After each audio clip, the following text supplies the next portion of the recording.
So it's 4:01. I think it's time to get started. So I want to, first off, I'm Fred Polander. I'm the Assistant Director for Career Education in the College of Earth, Ocean, and Atmospheric Sciences. And one of my colleagues, Hillary Roman, is here helping us out with Zoom today. So thanks, Hillary.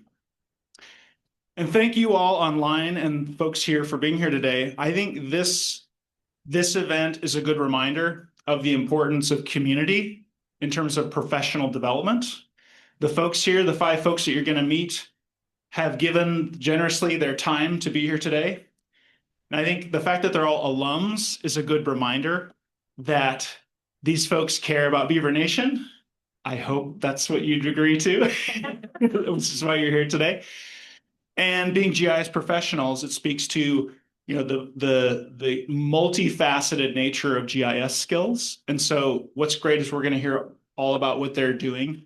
And the fact that you're here today and you're curious is a really good thing, because showing up is like the first rule of professional development. You got to show up to things. You got to be willing to get to know people, maybe get out of your comfort zone, maybe do the thing you'd rather not do, but it's good for you. So that's what we're all here today to really focus on GIS from these alums. And I'm going to ask Hillary if there's any housekeeping that you'd like to mention. I think questions in the Zoom room, you're welcome to put questions in the chat. But at the very end, we're going to have time for Q&A for everybody. So folks on Zoom, you're welcome to put questions in the chat at any time, and we'll get to them at the end.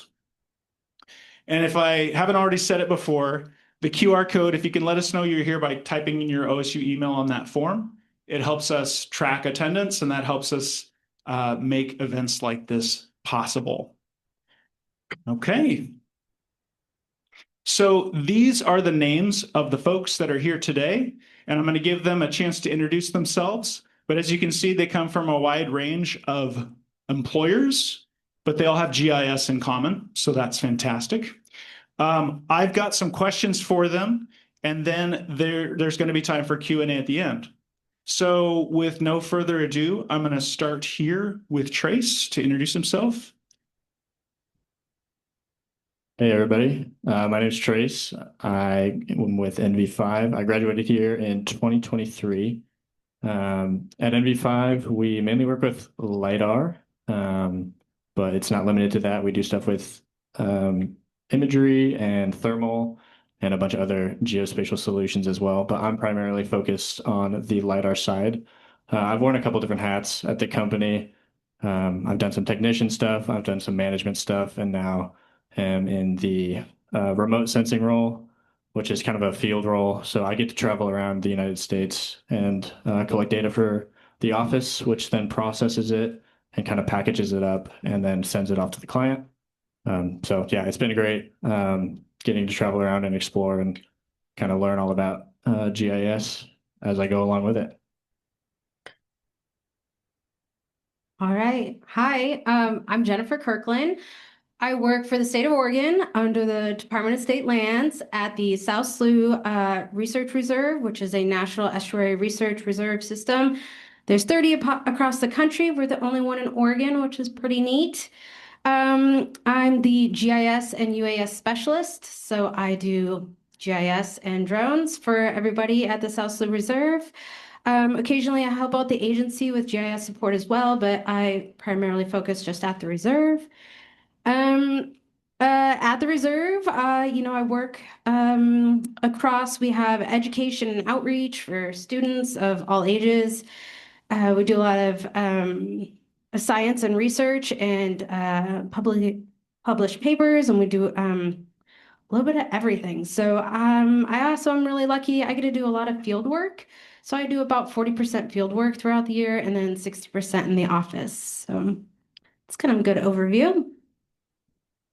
Hello, everybody. My name is Tyler Cooper-Kolb. I also work for the state of Oregon, just in a sort of different department. I work for the Department of Land Conservation and Development. Within that agency, there are a lot of sort of subdivisions, and so I work within the Data Management and Production Services Division, or DMAPS. DMAPS is actually only existed for about a year now. It's a fairly new division to the state, but we are a mighty team of 5.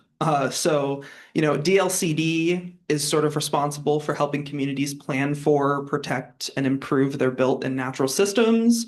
And so what DMAPS does is that we are a division that is dedicated towards providing the rest of the agency with support for all GIS and data services.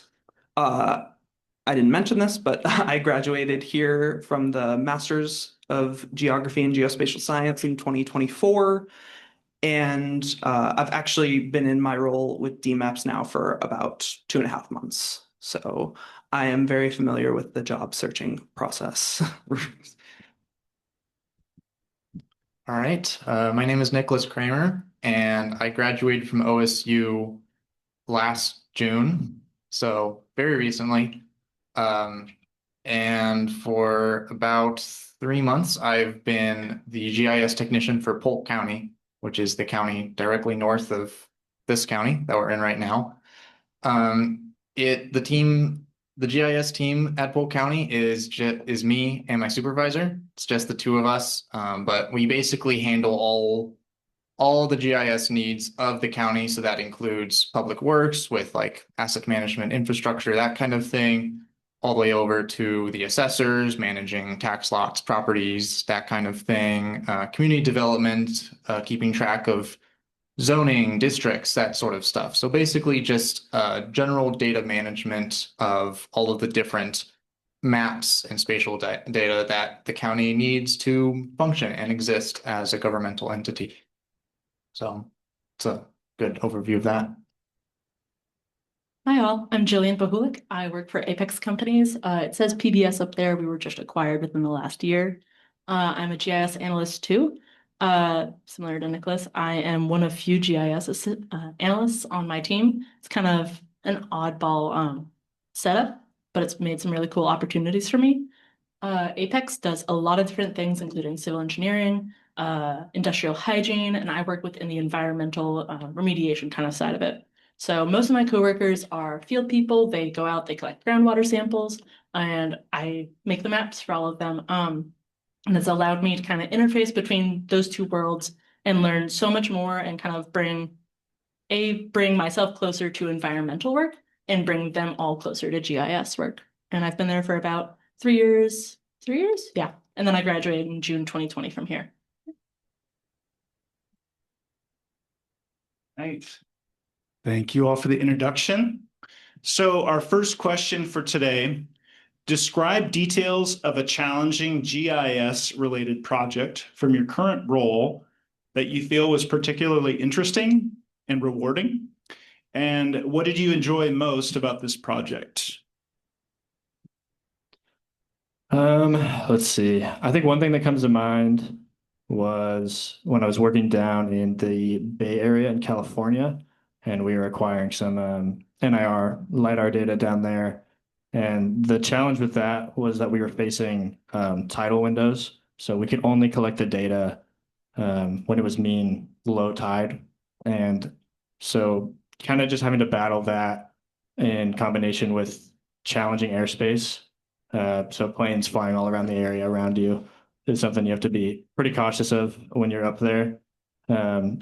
So it was just fascinating to kind of have a natural science component of it come into like what is such a, at least on my side of things, a technological role, dealing with tide and sun angle as well with some projects that we have to do. So, talking to people at NOAA, trying to figure out the best time of day to fly, and talking to the aviation administration to kind of thread the needle essentially to get these projects done in that area was pretty fulfilling, and it kind of opened my eyes to how many different organizations it can take to kind of tackle a problem like that.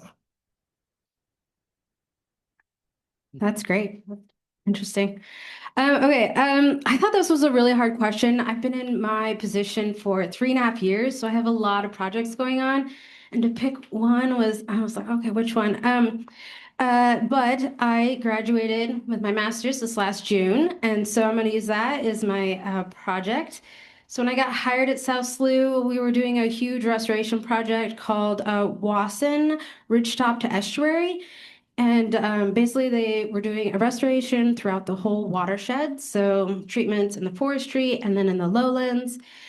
And so as I started my new job, I was learning all about this and the monitoring that's going on and how we can include GIS. And they said, after being there for about 6 months, I said, let's start a drone program. What do you think? And I was like, well, I don't know. Sure, that sounds like fun. Never having done it before, so went out and bought one. My kids taught me how to fly, and that started us on our remote sensing program at South Slough. And so my master's project was using drones to monitor environmental changes from the Stage Zero project, which just celebrated its 1 year post-restoration work. And we're just starting the analysis now, which is super cool. Especially for us as GIS people, because we get to see all those changes first, and then I get to relay that out to the science team, and we can incorporate on the ground data and start that analysis. So that was my most difficult, also most rewarding and exciting project. Now, since I've only been in my position for about 2 months, it's pretty easy for me to pick. Let's see. So one of the projects that I'm working on right now is actually updating the state's urban growth boundary data set. In particular, making sure that change over time in our communities is accurate and reflected in the data. If you're not familiar with urban growth boundaries, they're basically regulatory boundaries that are pretty vital for Oregon's land use planning, and they help guide where urban expansion can occur. And so all cities in Oregon are required by the state to have an urban growth boundary and to incorporate some foresight into planning in their comprehensive plans. And so this was a data set that DMAPS had sort of inherited from previous work. And it's been challenging because often the data that we're working with, nobody on our team had created it. So it can sometimes be ambiguous, or we're correcting a lot of errors. But I would say that it has also been a very fun experience, because not only am I, doing historical document analysis to look at, oh, what did the city of Tillamook's maps look like in 1977?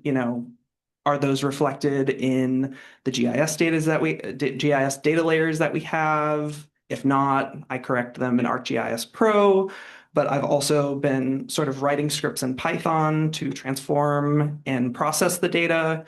So it's been using a lot of different skills and methods for the purpose of improving this data set for state use. And so that's been pretty fun so far. The urban growth boundary stuff is actually, I'll need to talk to you after this, because that stuff is useful for the county. Oh, yeah.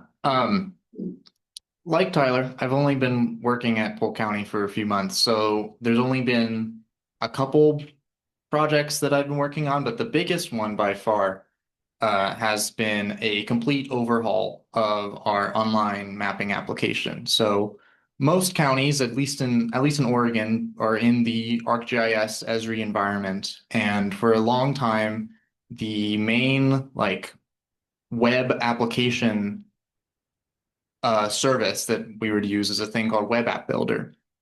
That has recently gone into retirement and is gradually being phased out by Esri. And now they have a new software called Experience Builder, which is very similar but is updated. It's on a new, I think, a JavaScript API, a bunch of stuff like that, which is awesome and great. But that means that now every county, city, anyone who's ever made a web app at some point will need to translate everything over into this new experience system. So as I came into the county, that was has been and is continuing to be one of the main things that I'm working on. is going through this transition process. So it's basically looking at the old app, PC Maps is what it's called, with all of its widgets, its buttons, all the different features it has. Basically, it's sort of a one-stop shop for getting tax lot information, district information. It's incredibly valuable to the employees of the county to get that spatial information and do what they need to do in order to create policies and update zoning and that sort of thing. But it's also just useful for the public, for the citizens of the county to quickly look up information about their property without needing to call in or stop by the courthouse to get information in person. So it's vital that this data is easily accessible to these people. So a lot of taking this information and then trying to recreate it to the best of my ability in this new service, which has certainly been a struggle because a lot of the widgets, a lot of the features that were in this old version are not yet available in this new version. It's still being actively improved and worked upon to get to that same level. So a lot of it has been finding which widgets work like the old version, and if they don't work, then I have to see if there's another workaround I can find. I've had a lot of I don't know if I'll call it fun, but it's been a challenge of creating custom pop-ups and things so that when you click on a tax lot, it'll automatically give you information. And I've spent a lot of time working in Arcade and creating all of this custom formatting in order to make it display all the information really nicely and succinctly so that, again, the general public who doesn't know anything about GIS can easily get all this information and have it presented to them in an accessible way.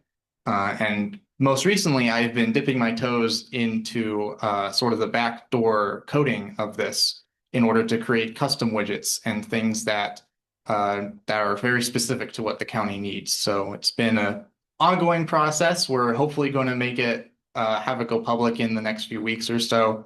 But it's been a good challenge of trying to translate things that aren't easily translated into this new system. So that's been kind of the main project that I've been working on in the county. For me, I would say we had a waste characterization project, which is not something we usually get. That's a pretty unique project as far as our line of work goes. There was a roughly 10-acre site around Salem where this man had been collecting waste for decades. To give you an idea of what was on there, there were over 200 cars on site. There were RVs, there were manufactured homes, there was just household trash. There were drums, underground storage tanks. If you can name it, it was on the site. And we had the really interesting task of going out there. We couldn't use a drone. It wouldn't have been feasible. There was tree cover. We couldn't use LiDAR because that trash had been there for so long. We wouldn't really have a surface to compare it to. So it had to be done physically. So I created a field maps app through ArcGIS Online, both offline and online capable with a GPS attachment that somebody had. Wearing a backpack, I would follow my partner, the little tablet that was Bluetooth connected, and just go and characterize the site. It was a lot of fun, and I do say that genuinely. Creating this conditional form saying like, oh, you found a drum, like, are there any contents? Roughly how large is it? What's the capacity? Are there any nearby? So that in itself was a challenge. Improving the form while we were out there was also like a really interesting part of it, where we could realize like, hey, this isn't working, let's improve it. And to do that in real time was very rewarding. And then coming back to the office, I realized there had been a bit of a miscommunication between myself and my coworkers.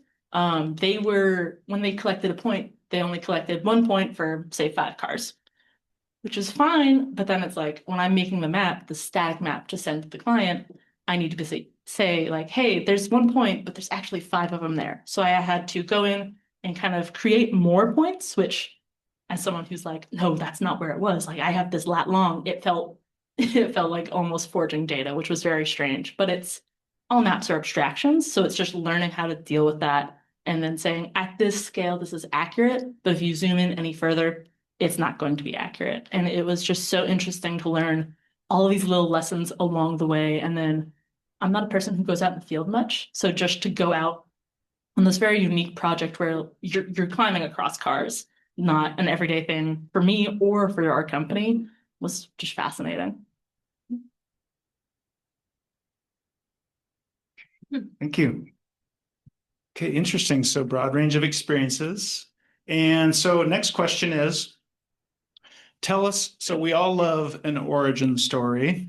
So please tell us your GIS origin story. So specifically, what factors influenced you to pursue a career in GIS? What experiences did you engage in inside the classroom, outside the classroom, to develop the skills and your interests in this career path? Oh man. I kind of just stumbled into GIS accidentally. I was kind of just taking my gen ed courses here, nothing too specific. And I was talking with my advisor and just seeing what was available to take. And she had recommended this class called, I think it was Climate and Health. And that's with Annie Hommel. And if any of you guys have taken a class with her, you know that, at least to me, her classes are really cool and they're really engaging. And it was fascinating, that intersection between public health and GIS, and how different places are affected by different natural phenomena, and how that affects people and their health as well. And through there, I kind of just started to dive more into other GIS classes, and uh, looked at technical classes, perspective classes, just all kinds of stuff like that, and just kept going, kept being curious about stuff, and learning as much as I can, just getting as much of a rounded perspective on GIS as I could. And eventually it was time to apply for a job, and of nearing the end of college, and NV5 was right here in Corvallis. So that made it super convenient for me. And yeah, I mean, just being curious, going out there and asking as many questions as you can about it, I think will get you pretty far, and it'll uncover a lot of things you didn't know were possible with GIS. At least for me, what I'm doing now, I didn't know was an option 2 years ago. And there's much, much more out there than that. So that would be my advice, is definitely be curious. That is good advice, I will say. Okay, so I always say my story is I'm on my second career. I feel like I already had one, and then I made the big career pivot that you hear about. So I graduated many years ago with my BS in natural resources, and I became a wildlife biologist. So I was wildlife tech for many years, and then I got a permanent job with the federal government, and I was there for about 10 years. And I really loved it. I was great at it. It was a great job. I got to do a lot of field work. And the farther I got in my career, I did more writing and GIS analysis, and it became part of my favorite part of my job. And a perk of being a federal employee is you can have collateral duties. So I signed up to do wildland fire in the summer, get some extra money, get some experience. And I chose, there's many different positions, but I chose a GIS specialist. And that was in 2019, and I loved it. My first assignment was in Alaska, so can't complain there.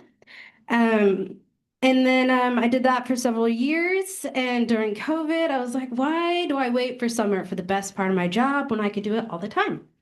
So I enrolled in OSU eCampus. I was like, I'm going to take one class because I'm working full time. I have a family. I'm a busy person.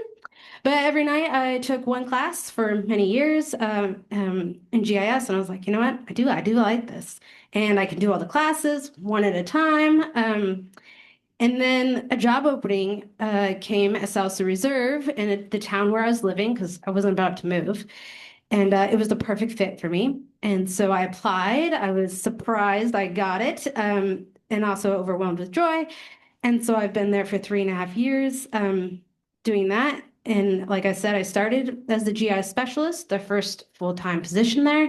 And then we also started the drone program. So I've been really fortunate in my career. And my favorite part is not only do I get to do field work for my research, but I get to help my coworkers as well. So I spend a lot of time outside learning about the estuary and the forests around me. So Yeah, interesting non-linear career path there.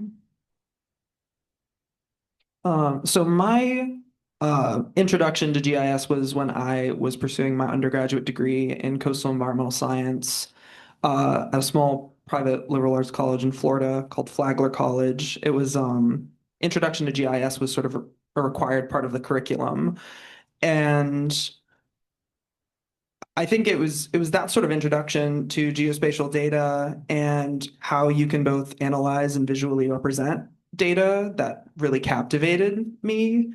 Uh, the kind of storytelling that you can um, perform with GIS was just really impressive to me. And so when I graduated with my undergrad, I came to OSU directly, but it was to teach and get my master's degree in their philosophy program actually. So it was a little different. But while I was still taking philosophy classes here, I would take classes in CEOS, and so GIS was one of those courses.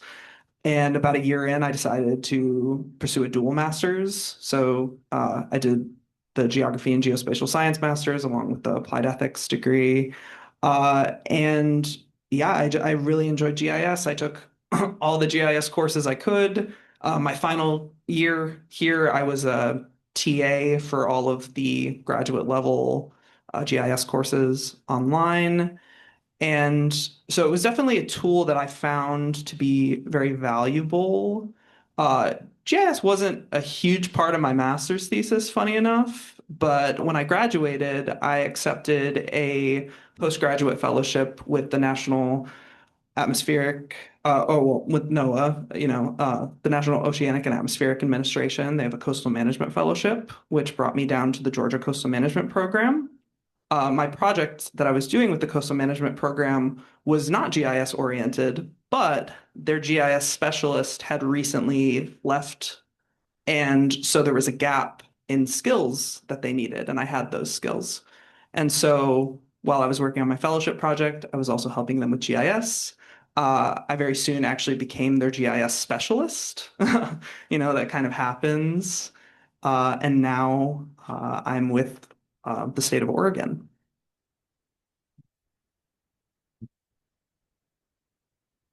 I think I could say very succinctly in that I started studying GIS right out of the gate, right when I got to college, went through college, got my degree, and then got a job not long after. But there's a lot of twists and turns in that. I came to OSU just really loving geography, loving maps. I love making maps, that kind of thing. But I always saw it as more of a hobby. I was going to study like history or engineering or something like that. But then I realized that, oh, geography is actually a thing I can study and get a job with. So I'll do that. And as I started taking these geography classes, I realized that GIS is a very powerful tool that, in addition to all of the geography I'm learning, the sciences, the humanities, this very well-rounded geography education, I can also get this very practical skill that is very valuable going into a career. So I can do all of this fun research about maps and about cartography and history and that kind of thing, but also at the same time learning this highly technical skill that will, help me have a livelihood for myself while I'm pursuing all these academic interests. Through that, I was able to get a lot of really cool opportunities. I was in the honors college as well. So in pursuing an honors thesis, I took on a mentor, Kelsey Emmerd, if any of you have had her classes. And she, through her and through some of my research, I was able to do a lot of really cool things. I did my sophomore year, I did a National Science Foundation REU, in which I got to go to Belize for a summer and do some like interviewing and like just general geographic research of area in Belize, and just that was a really cool insight into just the research method as a whole. After that, I got to need to think of the timeline of things. My junior year, I think it was, I got to do a NASA Develop program, which was really awesome because it was an online. I picked an online program, though they have projects that are all over the country, both online and in person. But online meant I was able to do it while also staying in Corvallis and continuing my classes, which was very important. But through that, I was able to learn a lot about remote sensing and about how GIS and geospatial science specifically ties itself to NASA, aerospace, and that kind of thing, which I think as far as a long-term career is definitely something I want to pursue more in the future. But all of this is just giving me a lot of experience that I can throw onto my resume, but also just teaching me about how critical GIS is to a wide variety of fields, which made me confident that I could apply to a wide variety of jobs and find relative success in any of them just because of the different aspects of geography and GIS that I've managed to pick up over the years. Um, Finally, just right after I graduated, I got to spend a week at Esri's user conference down in San Diego. I actually got to help do some volunteer work and help like run things a little bit, which was really exciting. And through that, I got to meet a lot of amazing people. And while I was there, I got to have an interview with Polk County. And, you know, it's possible I might have gotten a job without going to that conference, but I think pulling up the computer and starting a virtual meeting and being like, hi, I'm actually at the conference of the people who do all the GIS stuff that you, the county, are using for your stuff. I think that won me some points. So, yeah, I came back from that, and I think a couple weeks after that, I started my job at Polk County. So, a lot of different opportunities that I've been really fortunate to have gone, but it's really just been a matter of being at the right place and seeing that opportunity in front of me, and then doing my best to take advantage of that. I found that I also stumbled into GIS. I came in as an undeclared student. I kind of had it in my head that I wanted to do mechanical engineering, but I wasn't quite sure that I wanted to commit to that. And then my first class at OSU was Dr. Robert Kennedy's Geography 201, 11 a.m., third floor of the Link on a Wednesday. I can remember it distinctly. And I remember that term talking to all my friends. I'm like, I get to go to my map class. Like, this is so much fun. And all my friends could see how much I loved it. I, for a long time, did not declare a major. And all my friends were like, you love maps. You don't want to be an engineer. Just commit to like geography. And I'm like, yeah, you're right. So I ended up going through that, taking more and more classes. My web mapping class with Bo Zhao was really impactful as well. He saw my interest in my final project, which was about kind of like just Oregon generally and this historic atlas I wanted to create. And then through OSU Libraries and Press, they were creating an online version of the Atlas of the Pacific Northwest. So I got involved with that. Enjoyed that project that we finally found. Oh, sorry, finally published. It's still online. If you look at the Pacific Northwest Atlas, you'll find it. That was such a fun and interesting task to do. Then after like just continued classes, graduated in 2020, moved back home to my parents' place in like Southeast Portland, Happy Valley area. And then the 2020 wildfires happened. I had just moved all my things in front of a wildfire. We were in Clackamas County, so we were in a level 1 evacuation zone. And then shortly after, I was offered a job with Oregon State University Extension Service Fire Program, talking about the 2020 wildfires and what made them so difficult. My office was actually in this building, and that was such a rewarding project to be a part of, just partially with what I had gone through and partially what I had seen our state go through. I had two friends who were near their childhood homes rather, were near the Alameda fire in Phoenix. One had to go back home and just kind of look at her house and say, what do I want to take? And anything I'm leaving, I might not ever see again. So that really drove in me the like desire to continue in that job. I loved it a lot. I ended up moving finally to Portland and then got my current job. So it's kind of been a bit of a winding road, but just within your classes, following what you're interested in has gotten me a long way. I'm fascinated by history. I'm fascinated by, well, geography, the land. And people have seen that and people have reached out to me, which I am incredibly thankful for. I definitely look at those two jobs and I say I would not be where I am without those two. But yeah, talking to people about what you're passionate about, even if it seems unrelated to GIS, bringing that into GIS. We all live in a spatial world. There's some way to bring it into GIS. Thanks. Thank you, everyone. Okay, so with the experience that you all have, the hindsight is 2020 kind of thing. Please share what are some professional development advice you have for students that haven't graduated yet. There's all these options available. They're hearing what you've done, but what advice do you have? Maybe things you didn't do that you wish you had done, or things you did that made all the difference. So what are those activities? And yeah, what are the skills and trends that you think they should be looking for? Yeah, I mean, I'll take the easy one. Use all of the Oregon State resources that you can.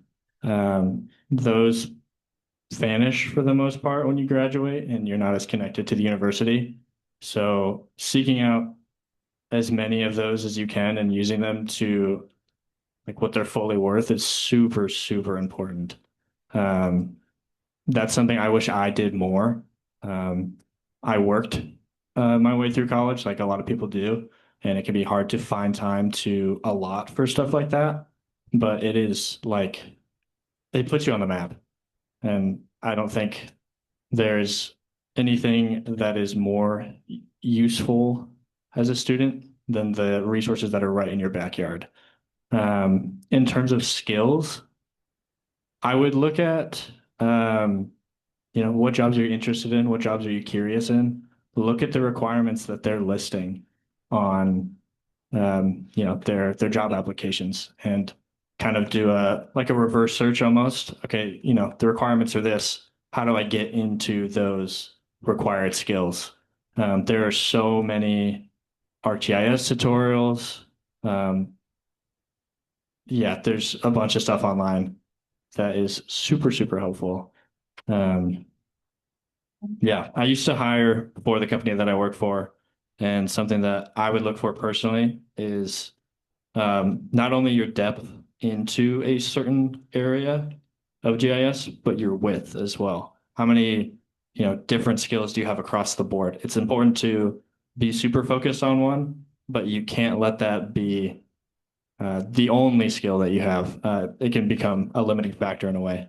And so having multiple lenses to look through for GIS is a super crucial role when I'm looking at an application.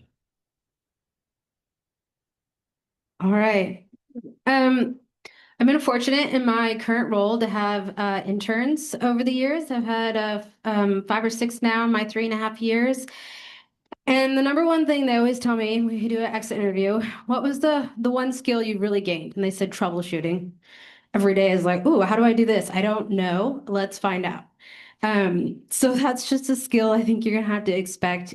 When you do coursework, everything's kind of laid out for you, expectations, deadlines, and how to do it. You have resources right there. But when you leave, like he said, you don't have that. So really building up your troubleshooting skill set, where to look, who to look for. And I would say building your community. So community could be anything. Where I work, I'm the only GIS specialist at South Slough Reserve. So when I have a problem I can't troubleshoot on my own, I need to phone a friend, which could be anybody else who does GIS. Maybe I will go to my LinkedIn and see who else is doing that. Google is a daily partner of mine. But also just having other peers who do similar work. And how do you find peers? I mean, we're in a Zoom call and a classroom full of people that all like GIS. So taking that community with you when you graduate, I think is really valuable. And one skill a lot of new graduates don't have is customer service. So it's been said several times, GIS is a tool, and we have to help the folks that we work with. They come to you, hey, can you just click, click, click, click, and make me a map with this information? And you're like, Well, yeah, I can. The simple answer is yes, but let's talk about what that might be and maybe teaching them how to create their own maps, which is also a valuable skill. Um, I would say things that are trending that you could look into is like AI. Everyone wants to know what's new. How do I use AI and GIS? How to make everything go quicker, faster. And my last words of advice are don't be afraid to apply. I can't tell you how many times I've had an intern or an undergraduate who's working with us look at an application and say, I don't have those 10 skill sets that they request. I only have 6. But maybe you are still the most qualified person. You should just apply. Um, and I think that's really valuable advice because those interns got those jobs even though they didn't think they were the best qualified. So just don't be afraid to apply. I'm going to second troubleshooting and expand upon that a little bit. Often in your courses, you're going to be presented with, your labs, and those are usually pre-organized and guide you through, but you're often also asked to create a project yourself. And at that point, you're in the driver's seat. You are seeking to answer a question, solve a problem, and come up with a process.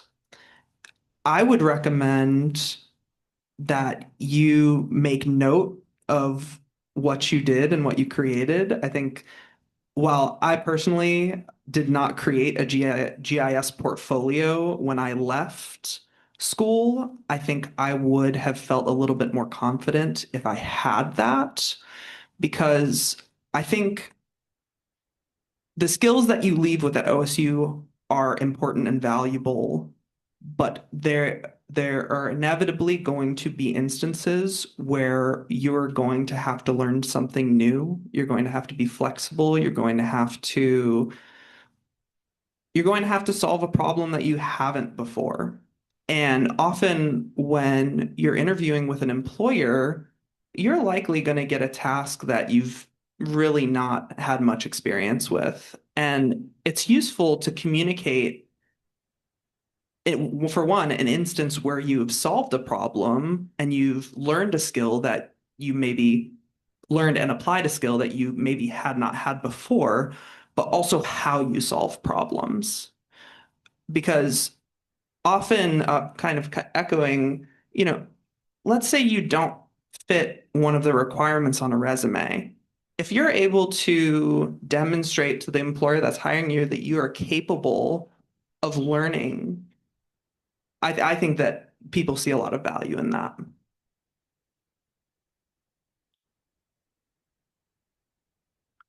Go to office hours. It's been said already that OSU has resources, regardless, any university you go to here now or in the future, they have resources. They want to help you succeed. Take advantage of them. Go to office hours. All of the opportunities that I mentioned in my GIS career, it's because I got to meet with professors. They wrote reference letters for me. They told me about these opportunities and encouraged me to apply to these things. So I would not be where I am now if I didn't take advantage of all of these amazing professors who encouraged me to pursue my passions in map making and geography. So take advantage of them. They want to help you. Um, uh, Soft skills, I think, especially because GIS is so technical, it can kind of fall into that problem where you have all these technical skills, but not the social skills to match. Because I think there is a lot of customer service involved in GIS in accurately and efficiently communicating what a map is to stakeholders, to coworkers, to the general public. And if you can do that well, then that will be, you're always going to, it's good to have that technical education, and that will always be a good thing to have on your resume, but also having those social skills will be immensely valuable. So do that. Um, uh, But you mentioned some things to be on the lookout for. AI is definitely one of those things. Whether you like it or dislike it, I think it's good to have a healthy dose of skepticism towards what AI can do. But like it or not, a lot of people are really interested in AI. So you at least should understand how it's going to impact your career, especially if you're pursuing GIS in any capacity. You should understand how AI is going to affect your job both positively and negatively. So I think that's definitely something to be on the lookout for. I will second a lot of what other folks said. First on the resources, thinking specifically about technical resources, I think with the university, you have like the top ArcGIS Pro license. Take advantage of that. There have been definite times before in my career, I just got like the top license. I'm so excited. But there were times where I like, oh, I used to be able to do this in school, but I don't have that license anymore. So use it and then learn like with those resources, make maps about what you're fascinated about. In my spare time, I'm researching this old railroad and I'm using like my license from work. Just digitizing this, and I'm having so much fun doing it and learning new ways to go about it all the same. Then your community, as Nicholas touched on, taught like hanging out with your professors. I mean, that's how I got, as you could see, through the Atlas of the Pacific Northwest, and then the fire program job I had. Lori Becker had emailed me about that one. I would not be where I am without those, without the friends I made along the way. And then I would also say questions in that communication, where we are kind of translating a different world to a lot of our coworkers. And they don't know the limitations of the technology, of the map, of the whatnot, just because they're not in it. So we need to be able to communicate that to people. It'll feel really weird at first. Imposter syndrome is real, but I think communicating and asking questions are ways to combat that. And then in that questioning, I work with an environmental consultant. I knew nothing about environmental consulting before I started this job. Couldn't tell you what a monitoring well is. Now I'm like, oh, I've asked enough questions that I'm like, oh, that's what a monitoring well is. This is what the concern is for maybe that contaminant. Here's why we're concerned or not concerned about this other one. It's just been fascinating. I love talking to people who are fascinated about their jobs, and so many of my coworkers are geologists, and they got into it because they loved it. So it's rewarding both professionally and personally to be just asking questions and listening to interesting people talk about things. Right. Awesome. So you heard it from these folks. Follow your curiosity.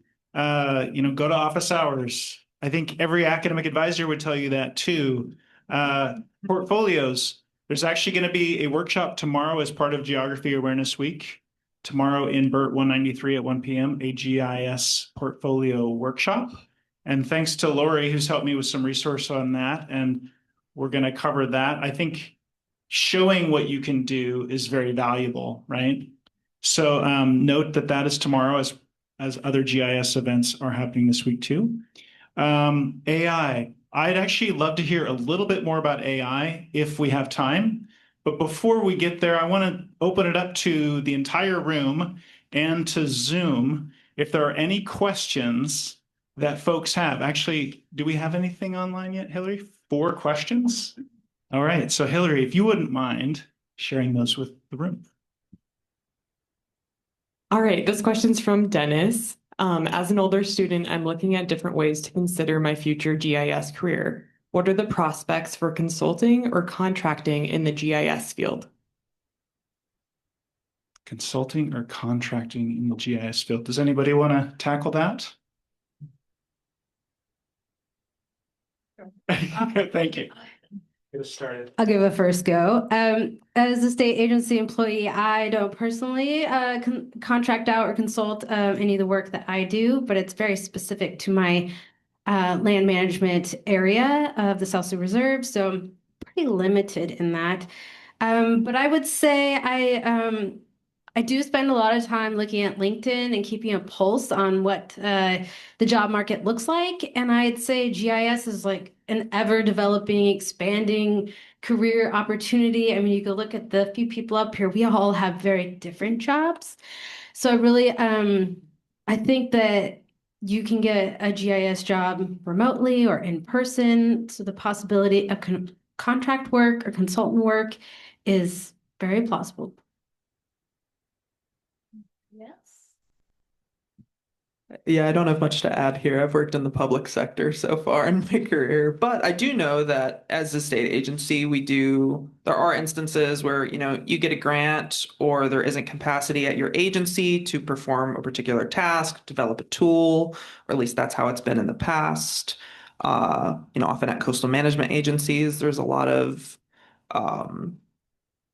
projects that, the agency basically gets that money from NOAA or, NIFWIF and utilizes that to contract the work out. So I definitely know the contract work exists. Often a lot of private consultants are doing work for local and state governments.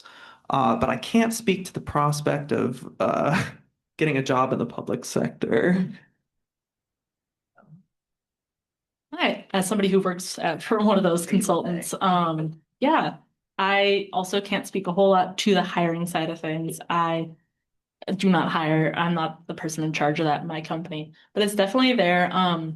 What I found a lot is that the consultant is very kind of like efficiency minded. So I think a big thing is if you can show people like, hey, GIS, like 'cause I feel like a lot of times people don't know what GIS is, or they have a brief view. They're like, oh, that's CAD, right? I'm like, no, this is not CAD. So showing people like, here's GIS, here's what it can do, and here's how it can do it better than what we currently have. Just how rich of data you can make, I think is really important as well. Okay, thank you. And we have a few more questions from Zoom. All right, this question is from Justin. Hello, all, and thanks for being here. In your time working with GIS, where do you see GIS being used most? Example, land development, environmental engineering, general map making, parks and rec, surveying, etc. Wow. Okay. I mean, the simple answer to that is everywhere. We all know this. GIS is everywhere, and it's also, it's a fairly, you could argue either way on this, but to me, it's a fairly newer kind of profession to go into, at least specifically. And, companies and agencies all over the world are realizing more and more how imperative it is to have GIS information about their company, their land, their assets, whatever it is. And so at least from my perspective, that grows every day in all of the fields that we're asked about. So hopefully for you guys, that gives a little bit of hope in terms of, when you're getting out into the real world and getting these jobs, that by the time you're there will be significantly more than there are today.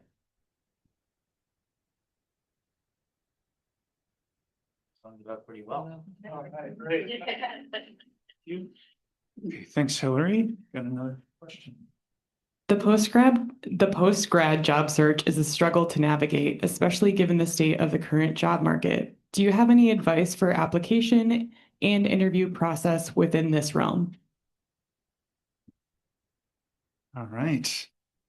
Thanks, Tyler.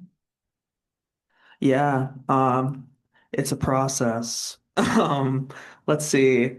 I was fortunate that directly after I finished my master's, I had a sort of fellowship through NOAA to kind of go into. It was kind of like career training wheels. But when it came to looking for a job back out west, my partner and I decided that we wanted to move back to Oregon. I was in a GIS specialist position at a state agency. Full transparency, I applied to like 40, probably maybe a little bit more jobs out here. I heard back from 2. That was just me. What I will say is the 2 jobs that I did hear back for, I took a very direct approach in getting in contact with people from the hiring committee uh, ahead of time and just introducing myself. For the job that I currently have now at DMAPS, I did have a few additional questions that were not reflected in the job description, and so I sent those along too. And I ended up having a 30-minute phone call conversation with my now supervisor about DMAPS, the mission, the kind of work that they, saw the position accomplishing. And that was before, the application process had even closed. And so I would like to think that that at least made them familiar with my name. With the state, there was the interview process was 3 different steps. One of those required me to present on a GIS project that I had done before. So that's where a portfolio comes in handy.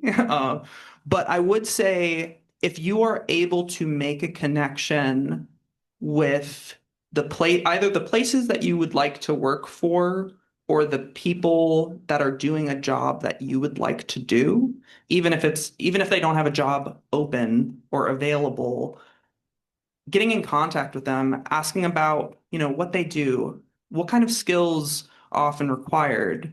I think it makes you not just another name on a stack of papers. I was told that over 165 people applied to the job that I have now.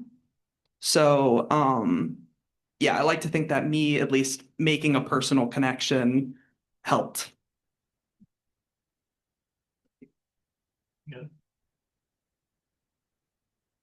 This might be more related to kind of the resume side of things, but I do still think it's pretty important. And I think it's important to consider, where you're at and the jobs that you might have now or in the near future. And they may not necessarily be what you want, and it might not be your end goal, but relating that to where you want to get is super important. I worked at Fred Meyer down the road for like 3 years while I was in college. And that might not seem applicable to GIS in any way, but you're doing data entry, you're doing customer service, your team building. Those are all things that anybody who's hiring is going to want to see on a resume. So how can you take what you know and kind of cater that towards where you want to be, and just kind of selling yourself to, maybe not selling yourself, but relating yourself to the company that you want to work for as much as you can, I think is super important.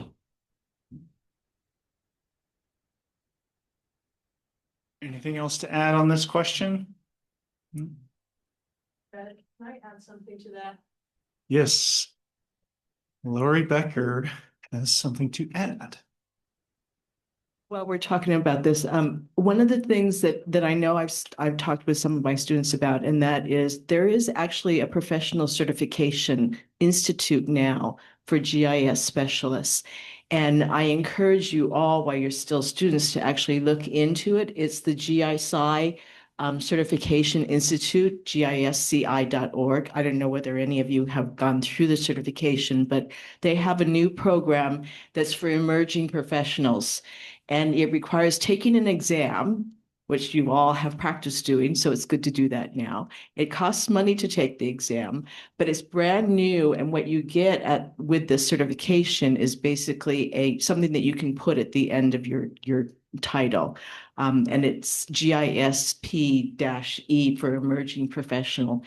The whole GIS science certification process requires that you have X number of years of experience, that you're involved in your professional community in terms of belonging to an association or going to conferences or somehow contributing, and then this whole educational component of your resume. So you can go in and actually create your portfolio within the GI Science Certification Institute now, put in all your courses, all the Esri, different courses that you've taken and start building up the credits that are needed within your education component. But the exam itself, I think taking that and actually getting that GIS-P-E emerging professional is going to become something that's going to be really important. And it's another way to actually stand out, right? In addition to having a GIS portfolio that you're putting together. So I just wanted to add that while we're talking about this. Yeah, that's great. Thanks, Lori. And we have one more question online. All right. I'm finishing up my bachelor's degree here soon in geography and geospatial science and have been debating if I need to go for a master's. Do you think it was easier to find a GIS-centered job with having a master's degree?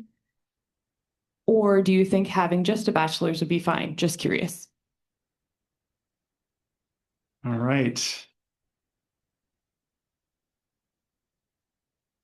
So this is very fresh in my mind since I graduated not that long ago, but I graduated with a bachelor's in geography and geospatial science.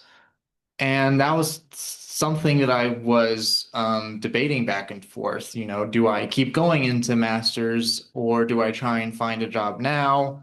You know, I like I like college. I like the academic world. You know, I think it'd be fun to get a master's, but then, oh God, what do I study? Do I keep going into geography? Do I do something different? There's no guarantee I'll find a job. So the conclusion I ultimately came to is that I think a master's, while incredibly valuable, does not prevent you from getting a job. As you can see, I got a job. I think it's, how do I put this? I haven't put away the idea of going to master's school in its entirety, and I think after a few years I would like to go back. But the conclusion I came to is that I think getting some real world experience will be immensely valuable, especially with GIS, because you can take the classes, you can learn the technical skills, you can learn all this high level academic knowledge about geography and about GIS. But there also needs to be some component of actual in the field work with geography, with GIS. That doesn't necessarily mean literally in the field. Most of my work day is sitting at a desk. But I am actually seeing the type of problems that I would need to face in the real world. So at least for me, that's my plan, is to get that that actual experience, actually use GIS, use my geographic skills. And then in the future, once I have a better understanding of the kind of problems that I want to solve, then I can find a master's program that actually helps me solve those problems and go into that next step in my career.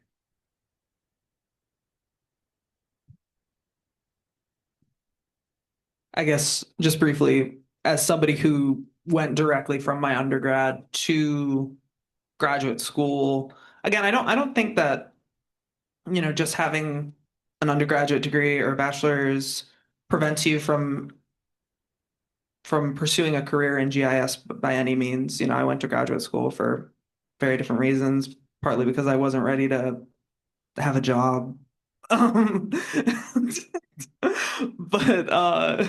I think, you know, I think there's benefits to either. You know, again, I was in the job market with a master's degree, and there were plenty of instances where people still said no, or, you know, I didn't get an interview. So I think it kind of just depends. I think if you have questions and you don't feel like you're ready to, you know, go out in the world as a professional, school doesn't hurt, but I don't think that just having a bachelor's degree inhibits you from pursuing your career.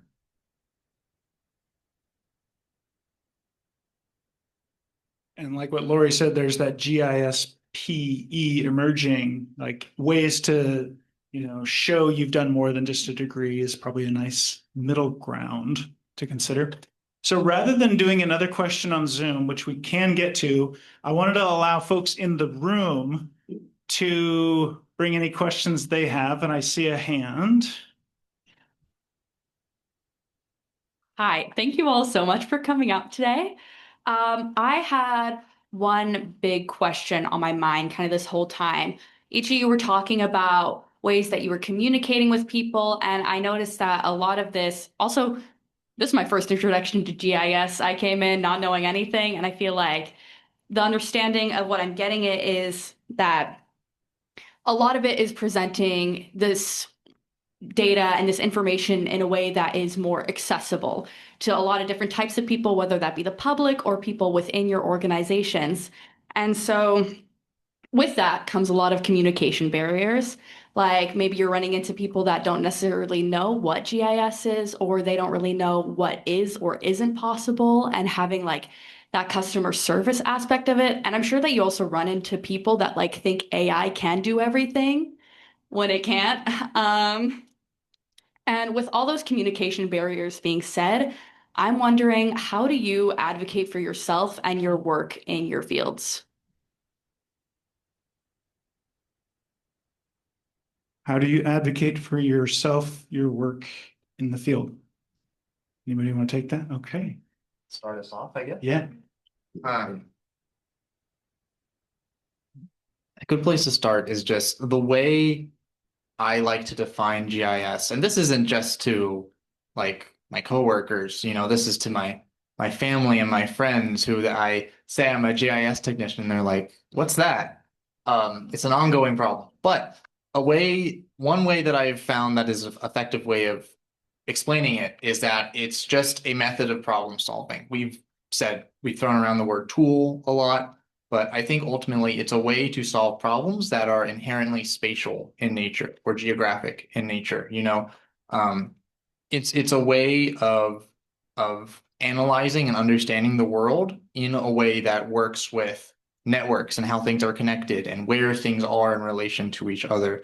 So as far as how I guess advocate for myself, I think I am in a good position in terms of my job because my supervisor is also in GIS. So he can do a lot of the talking for me in terms of speaking to like the commissioners or the other people in the county about why the GIS department needs to exist.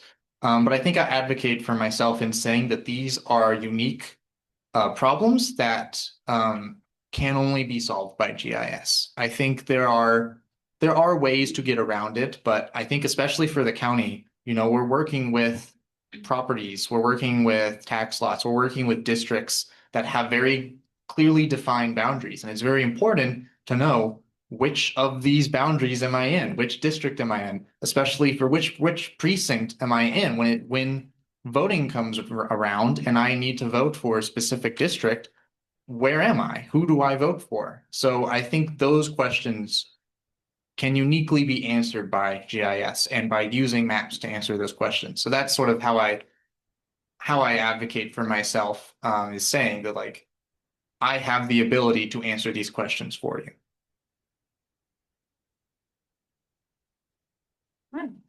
I think for me, this answer is part of a long winding road of learning to assert myself generally. I think imposter syndrome, especially, and then as a woman in the workplace, like you're still dealing with people who are going to talk down to you, especially like if sometimes it's older folks and you're like, hey, like I'm young and I am a woman, but like I still have things of value to bring, and like kind of calling them on their BS in a professional way, I'll say. Where it's like, no, I know my thing, like I know my stuff, I can answer this. And like kind of how you said, like, and I have this tool, I know how to use it, or I know how to learn how to use it, like specific parts to answer these questions. So for me, it's been a process, and I would say a process I'm still kind of in. Yeah, just learning to assert myself and say, no, I do know how to do this. Yeah.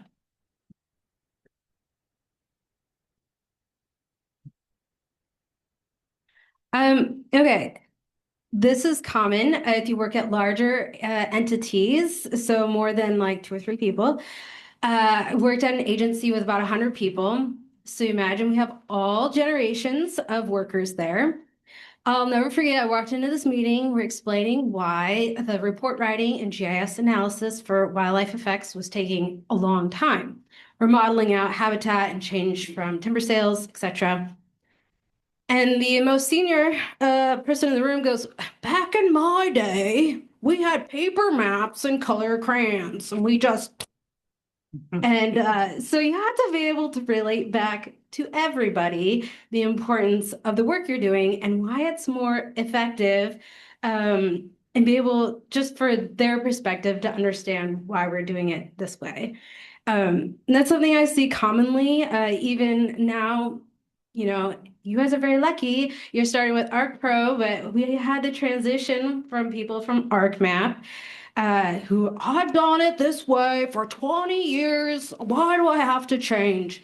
And just be able to explain to them, well, this will be faster, more effective, more efficient workflow. It's worthwhile learning because in the end, it will take you less time to get you the same result. Yeah, so advocating for yourself is just reminding people that we're all trying to get to the same goal in the end. So.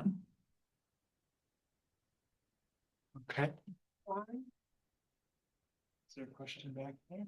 Okay. So let me make sure I get hands. So your hand, and then your hand. Okay, and your hand. Okay, so you'll be the next three.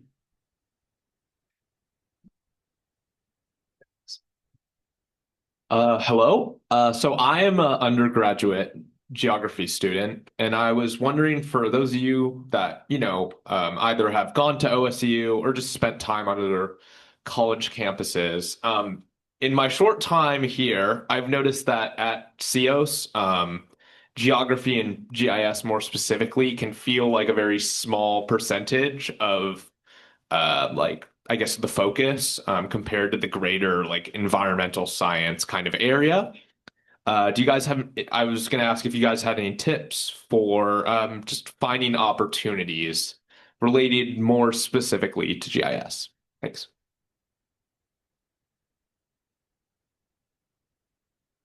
No one else. I can that off. Yeah.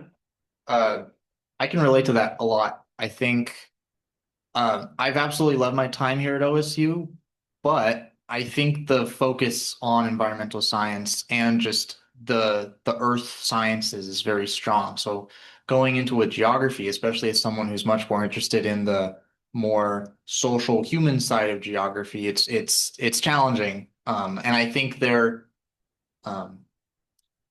long term, there are other universities that if you ever decide to pursue like a master's or something like that, there are other universities that specialize in other types of geography. But as far as finding resources here, a very easy place to start is just interacting with your peers, with other students, and just seeing where their interests are. A lot of, especially within the geography department, it might be smaller compared to some of the other majors, but I think you'll find a wide variety of interests. And I'm sure you'll find some people who have similar interests to your own. It's also a good place to look is just some of the various organizations and things that are beyond the university. There's a lot of, if you decide to go into a more professional environment, like with GIS or something like that, there's lots of user groups all around. I think, was it last week or maybe the week before, there was the Willamette Valley GIS users group actually had a meeting here in Corvallis that I got to go to. And that's just a good way to meet people in my immediate vicinity and kind of are facing similar problems and trying to do similar things with GIS. There's all sorts of national conferences. I mean, there's the American Association of Geographers. There's the North American Cartographic Information, something like that, NACIS for short.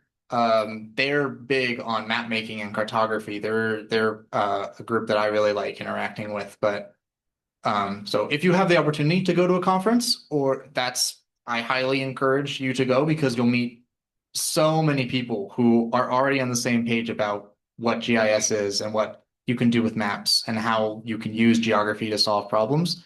But even if you aren't able to go to a conference, it's too far away, too expensive, they still have ways of interacting with people. NACIS has a Slack channel that you can join and go into. People will post job openings all over the country or fun maps that they saw randomly, and you can have good conversations with people. It's just a really good way to engage. I mean, LinkedIn is a way to meet people. I think it's certainly not the only way though. So if you are in the mind to interact and reach out to people on LinkedIn, definitely take advantage of that. But even if you don't, there are still other ways to kind of scratch that community itch in regards to geography, both in and out of OSU. Organization you said? Referring to NACIS or The one you said right before that. American Association of Geographers, Okay. AAG. They're one of, if not the biggest groups. So I don't know anything about when their next conference is, but that's a good place to look if you're interested in that. Thank Yeah, there's just so many different organizations and things. So if you were looking for that, I mean, there's subreddits that are focused on maps and geography. There's all sorts of different online forums and things like that. So I think just kind of putting your toes in the water and seeing what where you can find those common interests. Sorry, to interrupt you. On campus, there is now youth mappers. I will hear you on Zoom. Just a second. One more tiny little tidbit.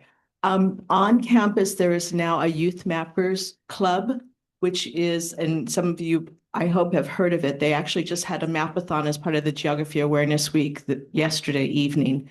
But Youth Mappers is an international organization using open mapping tools to be able to actually help with different kinds of citizen science projects, some of them being international events in terms of catastrophes, but then also helping in other different ways. And so as an international organization, they do a lot of work that's outside of coursework. And it's a neat club. And actually a lot of geography students, as well as other students in public health, are involved with that. So Youth Mappers is something to become involved in.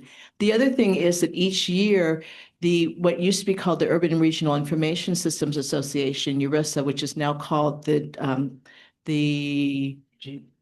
Geospatial Professional Network, GPN, they have their annual conference in Portland, and that takes place in the spring. And we've gone each year for a number of the past years as a group of students going up to that conference or going down geographically, whichever way the river runs. But that's another opportunity to get involved.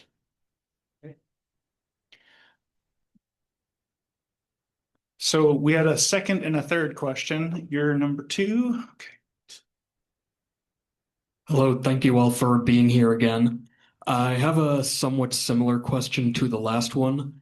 As someone who is also new to OSU, but not new to college, someone who has kind of taken breaks here and there, what would you recommend in terms of kind of getting back into things in a new place and putting yourself in the sort of position where you can be the name that comes up in a recommendation?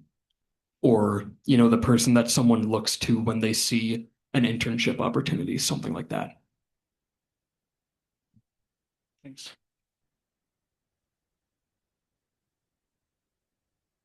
This kind of relates to both what you brought up over there and you as well. Start a club. I mean, that's a great way to develop a community and to get your name out there. You're making waves for yourself, and you are, bringing people together that have a similar interest. And, you can take that whatever direction you want, whether it's more map-based, if it's more community-based, it could be philanthropy-based. And it has to do with GIS. That's all up to you. But yeah, don't be afraid to do that. I mean, I bet if you ask one person in this room to start a club with you, you probably get one. So not every organization has this ability, but sometimes if you just reach out to a professional and say, hey, I'd like to know more about what you do, and can I volunteer with you or do a job shadow? Doesn't hurt to ask. You can always be told no, but maybe they'll say yes. At South Slough Reserve, we have a robust volunteer program. We work on the campus of Oregon Institute of Marine Biology, and we have students who go through our volunteer program all the time just to get a sense of what do these people do? Am I going to like this? And so I think that's good advice, just to reach out. I would say don't be afraid to have conversations, especially in a campus environment. And even meetings like this, you're going to be surrounded by people who have very similar interests to you. And I think not being afraid to just have a conversation with them about, a common passion, it can really open up doors. Like, even though during my master's, my research was focused on coastal areas. Uh, I was sitting outside a classroom in Wilkinson, and a woman who was serving on a graduate committee, she was like, "Oh, are you attending this thesis defense?" I said, "Oh, no, but I'm interested in the topic." And she was with the Oregon Sea Grant. And she said, "Oh," after kind of speaking to her about my research interests, she said, "Oh, we actually are having a meeting on Oregon Sea Grant and some of the, possible fellowship opportunities that graduates can apply for." And I attended that, and that's actually how I figured out about the fellowship that I went on to pursue after my degree. And all of that really just came from having a conversation with a complete stranger uh, based on a common interest here. And so I think just being open to having those conversations and building those kind of relationships. Cool. Thank you. Yeah, I'd say following your curiosity and reaching out to people, you kind of create your own luck, so to speak, right? That serendipity will happen. So there was a third question, I think, down on the end.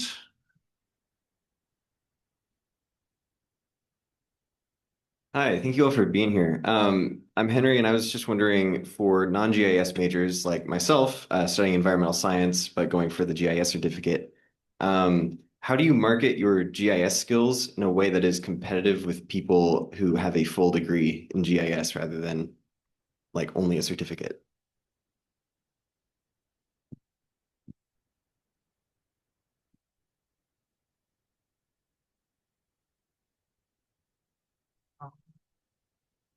Again, I'm speaking from the position of somebody with a geography degree. However, I will say that in your studies, you're using GIS to approach specific issues, questions.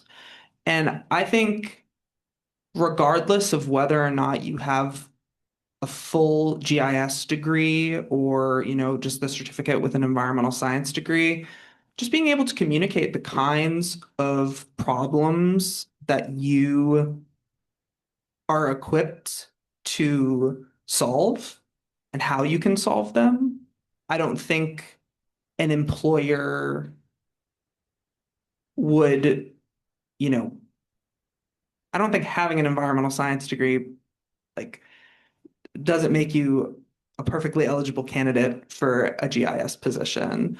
Uh, Often the GIS positions are in a particular context. When I worked for the Georgia Coastal Management Program, my official title was Natural Resource GIS Specialist, and so a lot of the data that I was engaging with had an environmental component. So it helped that I had a background in coastal environmental science because I not only could understand the data, like how the data needs to be represented and visualized, but the underlying data, the significance of that, ecological relationships, things like that. And so I think depending on the kind of positions that you can be applying for, it can be a strength. I'd say any job in environmental sciences, natural resources, you need to have GIS knowledge or experience. So at our agency, we hire a lot of wetland specialists, and they won't consider them without GIS experience. It could be a one class, but they want you to be able to start the job and be able to open ArcPro and look at data and make a very simple map. But I think that's pretty common in a lot of environmental and natural resource positions. So it will only help you.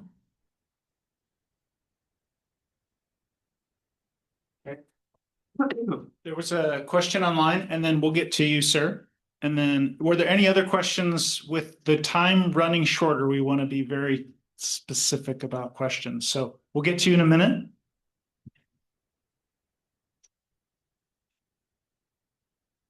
Okay. Yeah, go for it. Okay. I'm wondering about any tips on obtaining a full-time GIS job while in a master's program. I'm currently in 2 internships, which are GIS related. I'm interested in any job search boards or companies that the panel may know of. So job search boards you'd recommend. Yeah. It really depends on what specific industry or field you're interested in. I myself have started looking at a lot of government jobs specifically, and there's a lot of different resources specific to that. It's US jobs. Isn't there there's like an American jobs or something to that? I can't remember. Government jobs. That's what it is. Government jobs, because it's not just federal jobs, but a lot of state agencies, county, city agencies will also have postings that are made available on those places.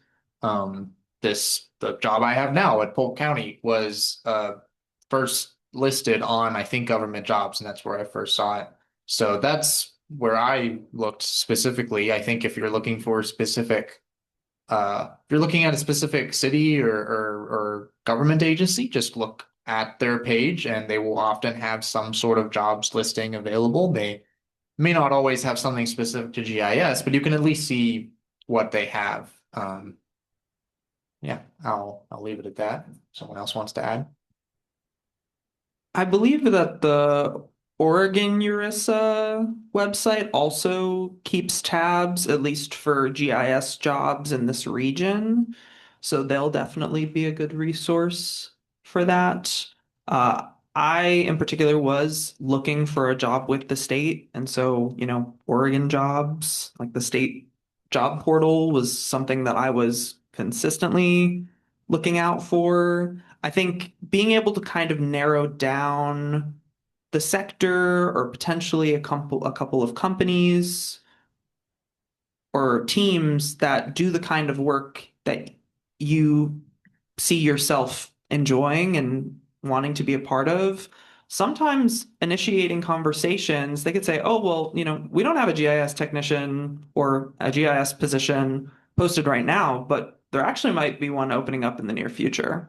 That almost gives you a little bit of a time to get your application materials together. So again, I would search the job boards, Oregon URISA, but then potentially conversations might, give you some insight information on things that are going to be emerging in the future.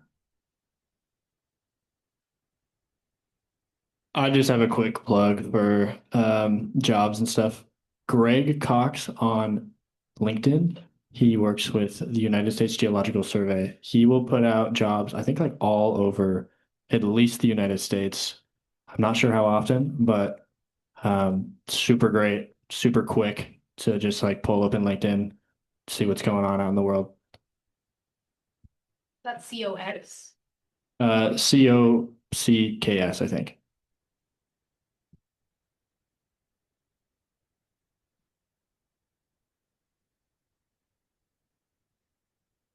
Thank you for being here. I wanted to sort of ask, if you had plans for the futures of your career or where you see your careers going, if this is a stepping stone for you to go into something else. And then also maybe we can tie in what Fred was saying earlier about how technology and AI might be affecting the field. Cool, thanks. Nate, Nicholas. I think I touched on this just a little bit earlier, but I definitely do see my current job as a stepping stone. I mean, because it is a technician, and since it's just me and my supervisor, I can only go so high up until I either I have to essentially replace my supervisor, and he's not planning to retire anytime soon. So it does leave me with a question with, do I just stay here or do I move on? And I think my current plan is to move on. That may be a master's program, that might be a different job, I'm not sure. But I personally am very interested in remote sensing and in the NASA world. I love space and astronomy and all that sort of thing. So pursuing that in some capacity is definitely of interest to me, but I also am enjoying government work so far. So maybe I want to continue doing stuff with Oregon or with a different county. So we'll see where it goes from there. To the technology side of things, I think AI is going to continue to become incredibly important tool for a lot of different people, especially in regards to GIS.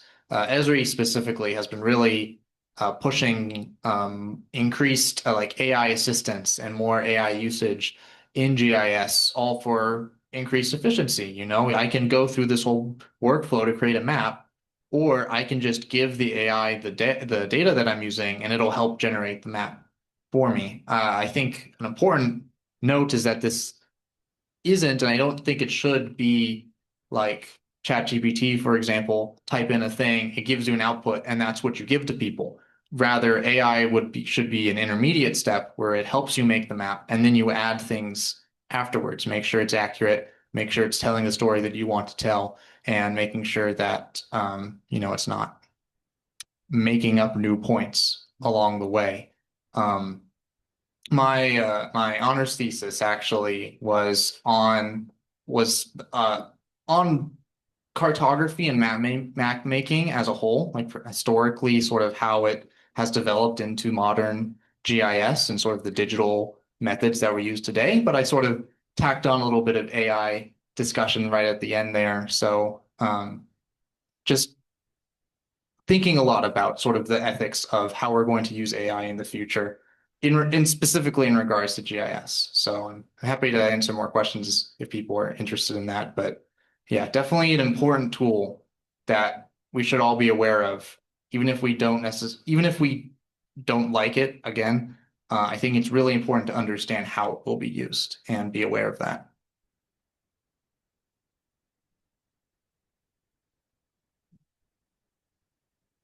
I guess also as a fellow GIS technician, I definitely don't foresee me being in my GIS technician position, you know, forever. I think it's a really great place for me to be right now, and I'm very happy working for DLCD. I'm also very fortunate that, you know, I am a part of a team of 5 people. So my supervisor is our chief data officer. We have a GIS coordinator, a GIS analyst, data engineer, and I'm the GIS technician. And I am in a work environment that is very collaborative. For instance, you know, even though I'm a GIS technician, I've been working with our data engineer on ETL processes, so extract, transforming, and loading data for different projects that we're working on. And it's a very encouraging work environment. I'm encouraged to learn new skills and to collaborate with others. And so I personally feel like I'm gaining the skills and the capabilities to continue to grow within the agency. So I'm comfortable at the state, particularly because I feel like, you know, I'm still learning and I'm still able to learn.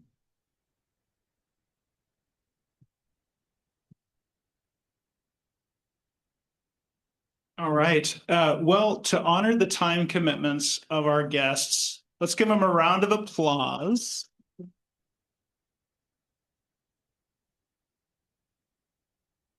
And I think you all might be around for a couple Q&As offline. We're going to end the Zoom call. Thanks to the folks on Zoom who joined us. Thanks for the great questions, and sorry we didn't get to all of them. Again, if you could scan the QR code and give us your email address if you're here, that's helpful so we can put these events together. And now, if you're interested, these folks are around, so this is a great networking time. And thank you all for coming.